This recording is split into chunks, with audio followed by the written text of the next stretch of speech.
Hello, it's time for The House at Pooh Corner, Chapter 6, in which Pooh invents a new game and Eeyore joins in. By the time it came to the edge of the forest, the stream had grown up, so that it was almost a river, and being grown up, it did not run and jump and sparkle along as it used to when it was younger, but moved more slowly, for it knew now where it was going, and it said to itself, "There is no hurry. We shall get there some day." But all the little streams higher up in the forest went this way and that, quickly, eagerly, having so much to find out before it was too late. There was a broad track, almost as broad as a road, leading from the outland to the forest, but before it could come to the forest, it had to cross this river. So, where it crossed, there was a wooden bridge, almost as broad as a road, with wooden rails on each side of it. Christopher Robin could just get his chin to the top rail if he wanted to, but it was more fun to stand on the bottom rail so that he could lean right over and watch the river slipping slowly away beneath him. Pooh could get his chin on the bottom rail if he wanted to, but it was more fun to lie down and get his head under it and watch the river slipping slowly away beneath him.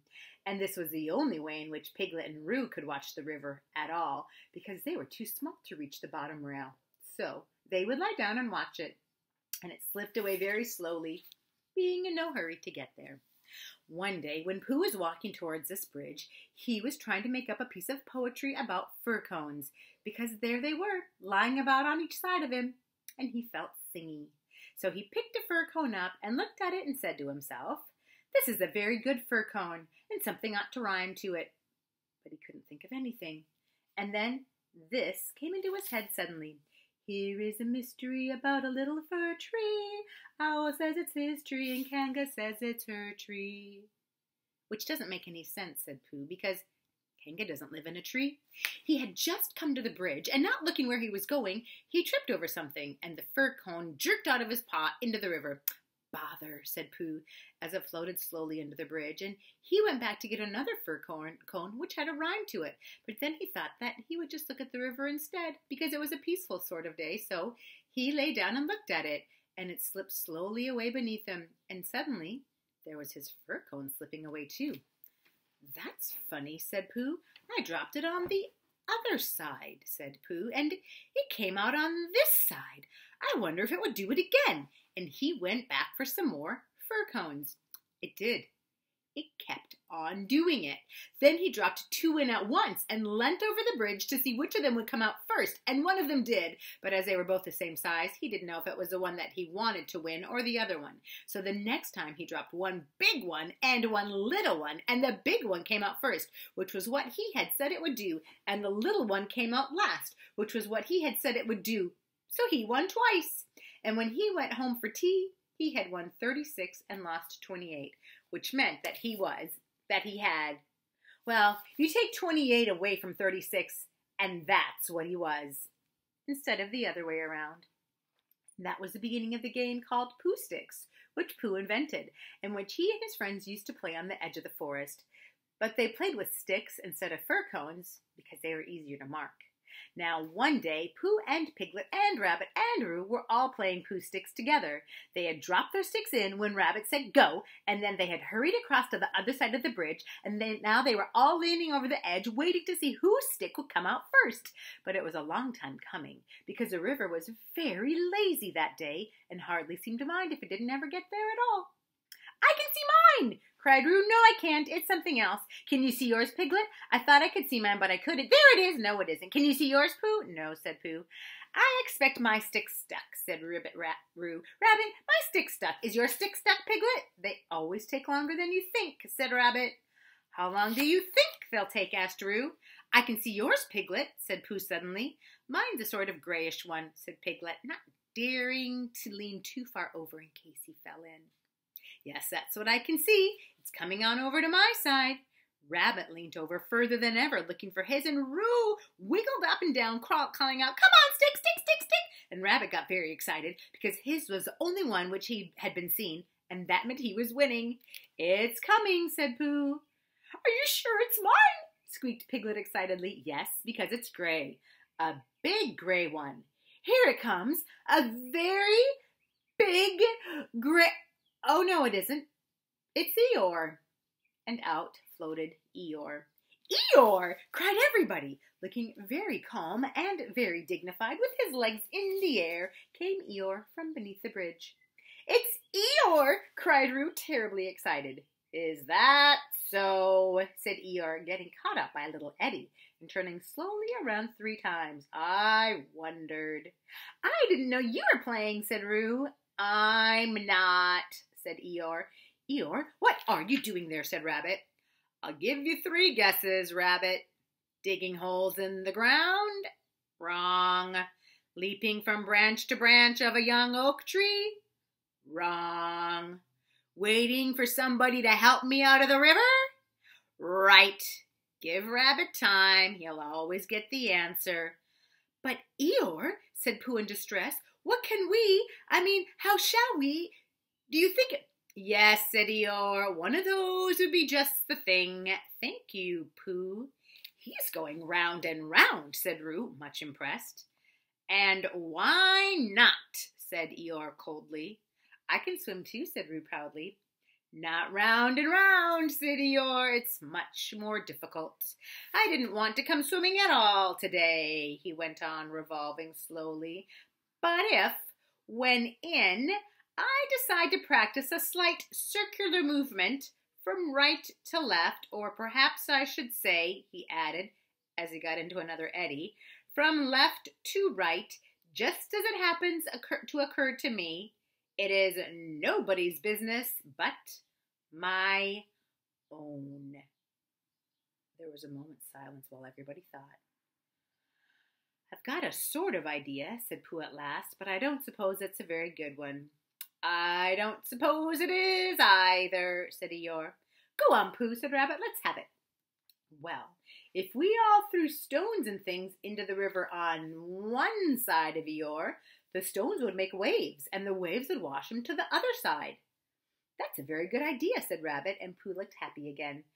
Very, said Eeyore. When I want to be washed, Pooh, I'll let you know. Supposing we hit him by mistake, said Pooh anxiously. Or supposing you missed him by mistake, said Eeyore. Think of all the possibilities, Piglet, before you settle down to enjoy yourselves. But Pooh had got the biggest stone he could carry and was leaning over the bridge, holding it in his paws. I'm not throwing it, I'm dropping it, Eeyore, he explained, and then I can't miss. I can't hit you. Could you stop turning around for a moment, because it muddles me rather? No, said Eeyore, I like turning round. Rabbit began to feel that it was time to take command. Now, Pooh, he said, when I say now, you can drop it. Eeyore, when I say now, Pooh will drop a stone. Thank you very much, Rabbit, but I expect I shall know. Are you ready, Pooh? Piglet, give Pooh a little more room. Get back a bit there, Roo. Are you ready? No, said Eeyore. Now, said Rabbit. Pooh dropped a stone. There was a loud splash, and Eeyore disappeared. It was an anxious moment for the watchers on the bridge. They looked and looked, and even the sight of Piglet's stick coming out a little in front of Rabbit's didn't cheer them up as much as you would have expected. And then, just as Pooh was beginning to think he must have chosen the wrong stone, or the wrong river, or the wrong day for his idea, something gray showed for a moment by the river bank, and it got slowly bigger and bigger, and at last it was Eeyore coming out. With a shout, they rushed off the bridge and pushed and pulled at him, and soon he was standing among them again on dry land. Oh, Eeyore, you are wet, said Piglet, feeling him. Eeyore shook himself and asked somebody to explain to Piglet what happened when he had been inside a river for quite a long time. Well done, Pooh, said Rabbit kindly. That was a good idea of ours. What was? Asked Eeyore. Hushing you to the bank like that. Hushing me? Said Eeyore in surprise. Hushing me? You didn't think I was hushed, did you? I dived. Pooh dropped a large stone on me, and so as not to be struck heavily on the chest, I dived and swam to the bank. You didn't really, whispered Piglet to Pooh, so as to comfort him. I didn't think I did, said Pooh anxiously. It's just Eeyore, said Piglet. I thought your idea was a very good idea.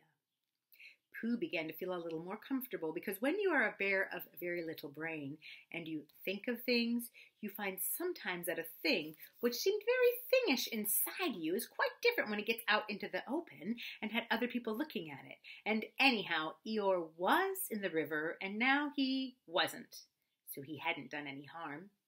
"How did you fall in, Eeyore?" asked Rabbit as he tried himself with Piglet's handkerchief.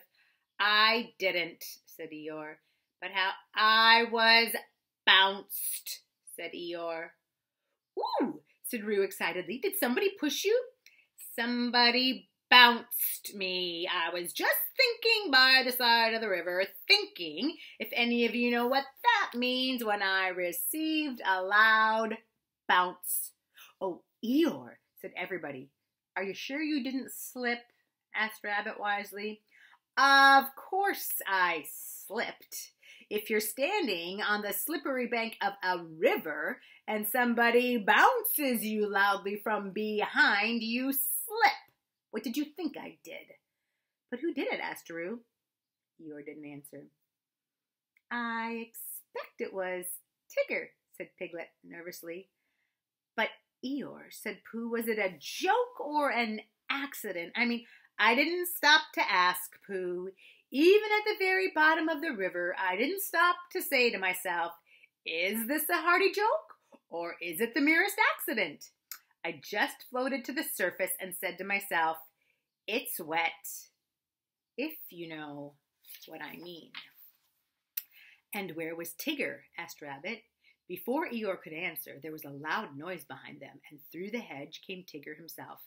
"Hello, everybody," said Tigger cheerfully. "Hello, Tigger," said Roo. Rabbit became very important suddenly. "Tigger," he said solemnly, "what happened just now?" "Just when?" said Tigger a little uncomfortably. "When you bounced Eeyore into the river." "I didn't bounce him." "You bounced me," said Eeyore gruffly. "I didn't, really. I had a cough, and I happened to be behind Eeyore, and I said, grrrr." "Why?" said Rabbit, helping Piglet up and dusting him. "It's all right, Piglet." "It took me by surprise," said Piglet nervously. "That's what I call bouncing," said Eeyore, "taking people by surprise. Very unpleasant habit. I don't mind Tigger being in the forest," he went on, "because it's a large forest and there's plenty of room to bounce in it. But I don't see why he should come into my little corner of it and bounce there. It isn't as if there was anything very wonderful about my little corner. Of course, for people who like cold, wet, ugly bits, it is something rather special, but otherwise it's just a corner, and if anybody feels bouncy—" "I didn't bounce, I coughed," said Tigger crossly. "Bouncy or coffee, it's all the same at the bottom of the river." "Well," said Rabbit, "all I can say is, well, here's Christopher Robin, so he can say it." Christopher Robin came down from the forest to the bridge, feeling all sunny and careless, and just as if twice 19 didn't matter a bit, as it didn't on such a happy afternoon. And he thought that if he stood on the bottom rail of the bridge and leaned over and watched the river slipping slowly away beneath him, then he would suddenly know everything that there was to be known, and he would be able to tell Pooh, who wasn't quite sure about some of it. But when he got to the bridge and saw all the animals there, then he knew that it wasn't that kind of afternoon, but the other kind, when you wanted to do something. "It's like this, Christopher Robin," began Rabbit. "Tigger—" "No, I didn't," said Tigger. "Well, anyhow, there I was," said Eeyore. "But I don't think he meant to," said Pooh. "He just is bouncy," said Piglet, "and he can't help it." "Try bouncing me, Tigger," said Roo eagerly. "Eeyore, Tigger's going to try me. Piglet, do you think—" "Yes, yes," said Rabbit. "We don't all want to speak at once. The point is, what does Christopher Robin think about it?" "All I did was coughed," said Tigger. "He bounced," said Eeyore. "Well, I sort of boffed," said Tigger. "Hush," said Rabbit, holding up his paw. "What does Christopher Robin think about it all? That's the point." "Well," said Christopher Robin, not quite sure what it was all about, "I think—" "Yes," said everybody. "I think we all ought to play Pooh Sticks." So they did, and Eeyore, who had never played it before, won more times than anybody else. And Drew fell in twice, the first time by accident and the second time on purpose, because he suddenly saw Kanga coming from the forest and he knew he'd have to go to bed anyhow. So then Rabbit said he'd go with them, and Tigger and Eeyore went off together because Eeyore wanted to tell Tigger how to win at Pooh Sticks, which you do by letting your stick drop in a twitchy sort of way, if you understand what I mean, Tigger. And Christopher Robin and Pooh and Piglet were left on the bridge by themselves. For a long time they looked at the river beneath them, saying nothing, and the river said nothing too, for it felt very quiet and peaceful on this summer afternoon.